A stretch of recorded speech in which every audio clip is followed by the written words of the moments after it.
ഇതിന്റെ ചോദ്യമാണ്, ഈ സന്തൂർ മമ്മി സൗന്ദര്യത്തിന്റെ കാരണം എന്താണെന്ന് വെളിപ്പെടുത്തി തരാമോ? സന്തൂറാണെന്ന് പറയണോ? സന്തൂറാണെന്ന് പറയണ്ട, എന്താണ് കാര്യം?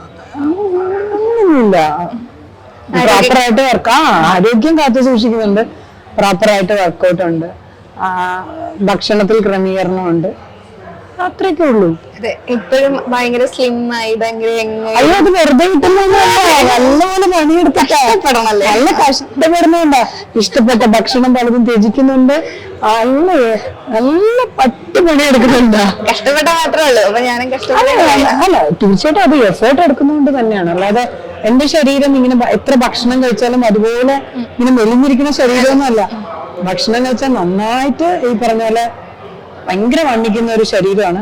വണ്ണിക്കുന്നതെന്ന് പറയുമ്പോൾ ഒരു ഹെൽത്തി അല്ലാതെ പോകുന്ന രീതിയിലേക്കുള്ള ഞാനത് എപ്പോഴും ഞാൻ ഹെൽത്തി ആയിട്ടിരിക്കാൻ വേണ്ടിയിട്ട് എപ്പോഴും ഞാൻ എന്റെ ആരോഗ്യം നോക്കുന്ന ഒരാളാണ്. വെറുതെ കിട്ടുന്ന കാര്യമല്ല, ഒരിക്കലും വെറുതെ കിട്ടുന്നില്ല, നല്ല എഫേർട്ട് എടുത്തിട്ട് കിട്ടുന്നതാണ്.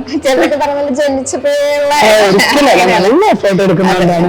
അപ്പൊ സിനിമയിൽ അഭിനയിക്കാൻ വേണ്ടി നല്ല എഫേർട്ട് ആണ് സത്യം പറഞ്ഞ. എന്റെ ഒരു ക്യാരക്ടർ നമ്മുടെ ലുക്സ് എങ്ങനെ മെയിൻറ്റെയിൻ ചെയ്യാന്ന് പറയുന്നത് അത് ചെറിയ കാര്യമല്ല, നല്ല എഫേർട്ട് എടുക്കുന്നത് എല്ലാരും കേട്ടോ.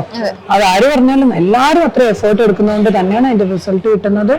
രണ്ടാമത്തെ കാര്യം എന്ന് പറയുമ്പോൾ ഓരോ സിനിമയ്ക്ക് വേണ്ടിയിട്ട് അതിന്റെ ക്യാരക്ടർ അതിന്റെ രൂപത്തിന് വേണ്ടിയിട്ട് മാറ്റാൻ വേണ്ടിയിട്ട് അത്ര എഫേർട്ട് എടുക്കാറുണ്ട്. ഈ ഇഷ്ടമുള്ള ജോലി ചെയ്യുമ്പോ കിട്ടുന്ന ഒരു സാറ്റിസ്ഫാക്ഷൻ ആണോ, അതും കൂടെ ഉണ്ടോ ഈ ഗ്ലോയ്ക്ക് പുറകില്? നമ്മളെപ്പോഴും സന്തോഷമായിട്ടിരിക്കുന്നതെന്ന് പറയുന്നത്, സന്തോഷമായിട്ടിരിക്കാൻ വേണ്ടിയിട്ട് നമ്മൾ ശ്രമിക്കുന്ന ഈ ഒരു മൊമെന്റ് എന്ന് പറയുന്നത് സന്തോഷമായിട്ടിരിക്കാൻ ഭയങ്കര ഇഷ്ടമാണ്. എന്താണെന്ന് അറിയില്ല, എനിക്ക് ഇഷ്ടമാണ് സന്തോഷമായിട്ടിരിക്കാൻ. അപ്പൊ ഈ കർണിക മൂവി കാണണം എന്നുള്ളത് ഞങ്ങളോട് എന്ത് കാരണം കൊണ്ട് ഞങ്ങൾ കാണണം എന്നുണ്ടെങ്കിൽ എന്താ?